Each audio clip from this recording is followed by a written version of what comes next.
এলাকা হয়ে যেত, ঠান্ডা হয়ে যেত। কথা বলেন? এই জন্য আল্লাহ বললেন লা তাখুজু সালাতু ওয়ালা নাও। ঘুম তো দূরের কথা, ঘুম আসার আগে একটা ধীমানি ভাব, এটা আমরা কথা বলি, এটিও আমি আল্লাহকে মহিয়া করতে পারে না, স্পর্শ করতে পারে না, ঘেরোয়া করতে পারে না। আওয়াজে বলবেন না সুবহানাল্লাহ। মুসা আলাইহিস সালাম বললেন আল্লাহ আমাকেও ঘুম ধরে না।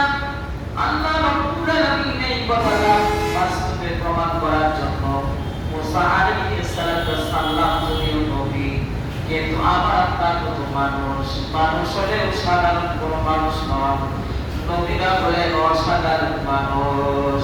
বলেন সুবহানাল্লাহ। আজকে মুসা আলাইহিস সালামের মতো অনেকের হাতে লাঠি আছে, কিন্তু লাঠির কার্যকারিতা নাই, লাঠির প্রতিটা দূর হয়ে গেছে, আল্লাহ উঠিয়ে নিয়েছে সেই দাসলা